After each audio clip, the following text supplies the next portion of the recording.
Marathi story अभयारण्याची सहल भाग 6. आपली कुठलीही ओळख नसताना तुम्ही माझ्यासाठी जीवाची बाजी लावलीत ते कुठल्या हक्काने? शलाका बिनतोड सवाल.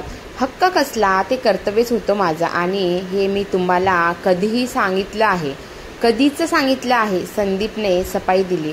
तुम्ही आणखीही म्हणाला होता की जवान लढतात ते कर्तव्य म्हणून, बरोबर? जवान लढतात ते कर्तव्य म्हणून, बरोबर? शलाका म्हणाली. हो संदीप, कर्तव्य का असतं? कारण त्याचा देशावर हक्क असतो. म्हणून मग याच न्यायाने मी कर्तव्य करते आहे. ते माझं तुमच्यावर हक्क आहे. म्हणूनच, कळलं का? शलाकाने आपला मुद्दा मांडला. यावर मी काय बोलणार आता? संदीप नकाच बोलू. शांतपणे झोपा आणि काही लागलं तर संकोच न करता मला सांगा. मी आहे इथे. शलाकाने चर्चा संपवली. सारखं झोपा झोपा असं नका म्हणू. मला तुमच्याशी बोलायचं आहे.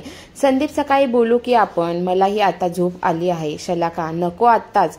पेशंटचं मन मोडायचं नसतं, माहीत आहे ना? आणि तसंही सकाळी गोंधळ असतो. बोलणं जमणार नाही. संदीप शलाकाने खुर्ची बेड जवळ सरकवली. मला प्रॉब्लेम नाहीये. तुम्हाला जागरण होऊ नये म्हणून मी म्हणत होते. काय बोलायचं आहे तुम्हाला? इतकं महत्वाचं आहे का ते? मुद्दाम जागरण करून बोलण्यासारखं? शलाका जरा अनिच्छेनेच म्हणाली. हो, माझ्या दृष्टीने फार महत्वाचं आहे. तुम्ही प्लीज आडेवेडे घेऊ नका. संदीप, ओके. आता तुम्ही इतका पिच्छाच पुरवता आहात तर ऐकते मी. बोला. शलाकाने शरणागती पत्करली. हे पहा मॅडम, तुम्ही जे काही करत आहात ते बरोबर नाही. तुम्हालाच पश्चाताप होईल. संदीप, पहिली गोष्ट म्हणजे मला मॅडम म्हणू नका. माझं नाव शलाका आहे आणि पश्चातापाचा प्रश्न येतोच कुठे? शलाका, आता कसं सांगू तुम्हाला? आई तुमच्यावर खूपच खुश झाली आहे आणि तेच मला खटकतंय. संदीप, मला हो जागो करू नको प्लीज. आणि तुमची आई माझ्यावर खुश आहे त्यात तुम्हाला राग येण्यासारखं काय आहे? शलाका. संदीप विचारात पडला. कसं सांगायचं हिला? शेवटी सगळं धैर्य गोळा करून म्हणाला. हे बघा आईंनी तुमची. आणि शलाकाने मध्येच टोकलं. अहो जाओ करू नका हो. मला फार अवघडल्यासारखं वाटतंय. संदीपने अवंढळा गिळा आणि एका दमात म्हणाला. ओके, तू म्हणतेस तसं. आपण एकमेकांना धड ओळखत नाही आणि आईनी आत्ताच तुझी आणि माझी जोडी लावून पण टाकली आहे. म्हणाली की ही पोरगी तुला सुखात ठेवेल. हे ऐकून शलाका प्रसन्न हसली. ती हसताना संदीपला इतकी आकर्षक दिसली की तो तिच्याकडे पाहतच राहिला. भुरळच पडली त्याला तिची. काय बोलायचं ते विसरूनच गेला. शलाका सुद्धा त्याच्याकडे पाहत होती. क्षणभर थांबली आणि म्हणाली की काय हो, मी इतकी वाईट आहे का की आईनी जोडी लावली म्हटल्यावर राग येत आहेत तुम्हाला? शलाकाने खोचकपणे विचारले. अगं नाही, उलट तू सुंदर आहेस म्हणून मला हे नको आहे. तुला खूप स्मार्ट मुलगा मिळेल. संदीप, तुम्ही म्हणतात ते कदाचित बरोबर असेल, पण मी तुलना कशासाठी करू? मला आईने लावलेली जोडी मान्य आहे. शलाका, पण मला मान्य नाहीये. संदीपने ते कळलं हो. तुम्ही मला जर पटवून दिलं की मी तुमच्यासाठी योग्य नाही तर मी हट्ट धरणार नाही. सांगा, एक तरी कारण सांगा. शलाका आता हट्टाला पेटली. तू सुंदर आहेस हेच तर कारण आहे. संदीप, अहो काहीतरीच काय? सर्वांना गोरी आणि सुंदर मुलगी हवी असते बायको म्हणून आणि तुम्ही म्हणतात आहात की मी सुंदर आहे म्हणूनच नको. हे कारण काय झालं? अहो लोक हसतील तुमच्यावर. आणि वरतून शलाका पण दिलखुलास हसली. ती हसताना इतकी मोहक दिसली की क्षणभर संदीप विसरूनच गेला की त्याला काय बोलायचं आहे ते. पण लवकरच त्यांनी स्वतःला सावरलं. म्हणाला की हे बघा, हा विषय जरा गंभीरपणे घे.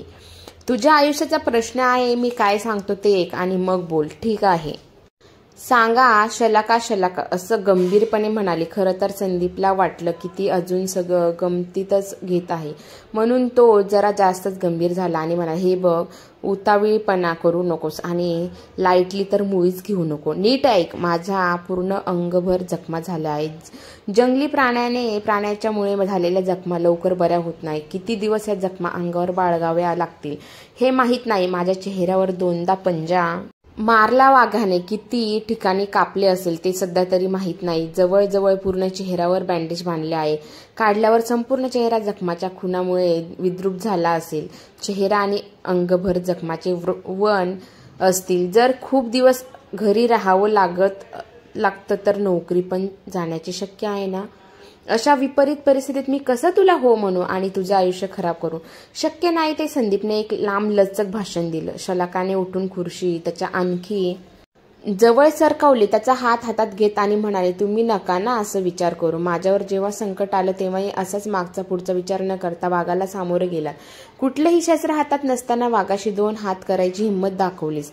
कोणासाठी? माझ्यासाठीच ना. माझ्या भावाची तर कारमधून खाली उतरण्याची सुद्धा हिंमत झाली नाही. मदत तर फार दूरची गोष्ट होती आणि ती तुम्ही आताही फक्त माझ्यावरच विचार करता आहात. आता माझं एका कुठलीही गोष्ट घडते ना तेव्हा त्या मागे काहीतरी ईश्वरी योजना असतेच अशी माझी ठाम धारणा आहे. त्या योजनेनुसारच तुमची आणि माझी गाठ आधीच बांधल्या गेली आहे. शलाकाने तेवढ्याच निर्धाराने उत्तर दिलं. थांब हे बघ, आता तुझ्या मनात कृतज्ञतेची भावना प्रबळ आहे, पण वर्षभरात ती ओसरून जाईल आणि हे सगळं खटकायला लागेल. तू खूप सुंदर आहेस आणि माझ्या अंगावर चेहऱ्यावर या जखमांचे वन आणि त्यामुळे कुरूप झालेला चेहरा. 4 लोक जेव्हा बोलायला लागतील तेव्हा तुला तुझी चूक कळून येईल, पण तेव्हा फार उशीर झाला असेल. म्हणून म्हणतो आत्ताच सावधपणे पावलं उचल. नको या भानगडीत पडू. मी पुन्हा पूर्वव्रत होणं शक्य नाही. संदीप काकुळतीने म्हणाला. तुमचं बोलणं झालं का? शलाका हो, आणि माझी विनंती आहे की आजची आपली ही भेट शेवटची समज आणि पुन्हा इथे येऊ नकोस. संदीपने शेवटचं सांगितलं.